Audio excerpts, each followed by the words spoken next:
It's been about 2 years since I started the series on Revelation, and a very important story that I have to share with you that took place in the beginning that I've shared in the past, but most of you probably don't know this story. I apologize if I'm repeating myself. But in the very beginning, when I was going to go through Revelation, there was a moment in time when I was out mowing the lawn and I was praying, and there's not that many times. At that moment, that was only the second time that God was talking to me audibly, like in sentences. We had like this 45-minute long conversation between him and I would ask questions and he would respond. And ultimately, the message that I got from him is, if you're going to do this, if you're going to go through the book of Revelation, it's going to be my way. It's going to be verse by verse. You're going to get on a path, and you're going to stay on that path. And if you get off that path, there's actually going to be consequences to you, because I laid it out perfectly. And this message came while I was mowing, because as you mow, you kind of do a pattern. We all have this path we're on when we mow, and he made it very clear. He used that to teach me that lesson. And at one point, I got off the path and I face planted into a pine tree, and all this pollen, just so much pollen. It's like a cloud of pollen. It's almost as if somebody took a pie tin filled with pollen and just put it right in my face. I couldn't breathe. I actually questioned whether or not I was going to survive that moment, because I could not. I was literally suffering from pollen poisoning and suffocation by pollen. And then I got back on the mower and I said, okay, God, I get it. Like, I get it. You made it very clear. Don't get off this path. And then I came to this area of a garden that I'd been working on, and I had to stop and kind of tend to that little area. And he said, this is it. This is also what you need to do. So get on the path. Stay on the path.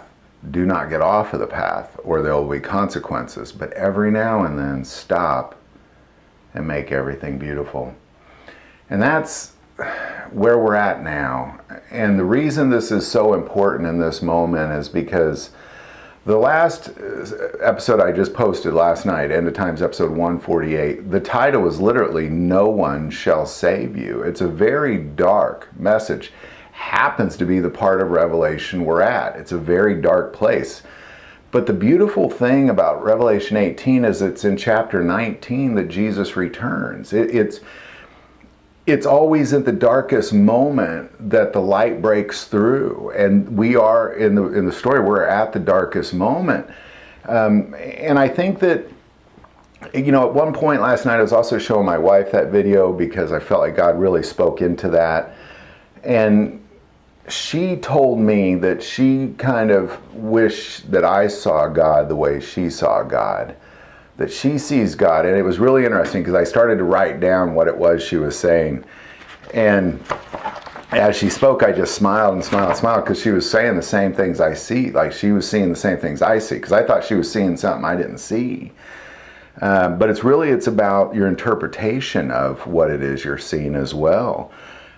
Because in the end, when there's no hope, when it's hopeless, when there's despair and it just seems like nothing good is ever going to happen, that's when God gives birth to something that is new. It's about labor pains. When a woman goes through labor, it's painful. It's terrifying. But then in that moment, in just a moment, when that birth has been fulfilled, it's a beautiful. There's just beauty and love is all that remains. And this is what God is doing. So, I share the stories with you primarily for a couple reasons. Number one, I've said this in the past, it's something you're going to love or hate about me. I always got a short story to tell. But the purpose of it is that we're at that place where it's time to just kind of start making it beautiful. We have to start making it beautiful, because this is a beautiful story. Good wins, light wins, there is no darkness. Jesus reigns with the saints. It's a beautiful, beautiful story. We inherit the universe. We don't just inherit the earth, we inherit the universe. And heaven. It's a beautiful story. You know, and even as I showed that to my wife, that video, you know, I reminded her that it's the darkest hour. Like, I was literally just preaching on the darkest hour, and you know, when you go verse by verse, you have to go through the dark things as well. But it's a moment in time where we have to show the beauty in it, because it's, you know, I said at the beginning of the series that the great thing about Revelation is that most people are afraid to read it. But it's a beautiful story. It's incredibly beautiful. The end is just, it's heartfelt. It's filled with love. It's filled with goodness. It's filled with being able to lay down anything that hurts, anything that's painful from the past, being able to lay all that down and just live as we were meant to live. It's a beautiful thing, and it's time that, you know, I get it. When you're going through all these things in Revelation, it's darkness. God said verse by verse, but we're at that moment in time where it's time to show really the beauty in this story. And I share this because we are going to take some time. We're going to continue to go through verse by verse. There's still a lot of dark things to talk about. But alongside that, we're going to talk about the beauty in it. And this is why we're doing it, because there is beauty in it. It's not just doom and gloom. And I think that's why people are so afraid to understand what is written within. But just like it says in chapter 1, those who take the time to understand, there's blessings for you. And being able to make it to the end, to the moment where the darkness ends and Jesus reigns, being able to make it to that point alive, is what I'm interested in. I want to be standing on this earth and see Jesus return and him say, good job. So there's a lot of beauty in this, and that's where we're going to focus as well, going side by side, because God said at the beginning, and this is that moment in time where we just got to stop. Make everything beautiful, because it is a beautiful story. It is filled with love. God is only love.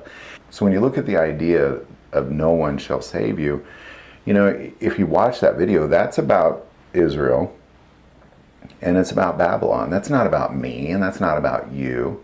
So that destruction, that despair, that darkness, that has nothing to do with me or you. That is good news.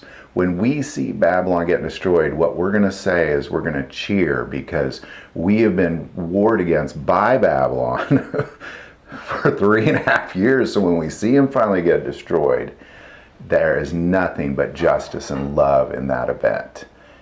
Even though reading it sounds dark and scary, but living it, it's going to be a beautiful moment in time. And then the next thing we see is the clouds of glory open up and Jesus returned.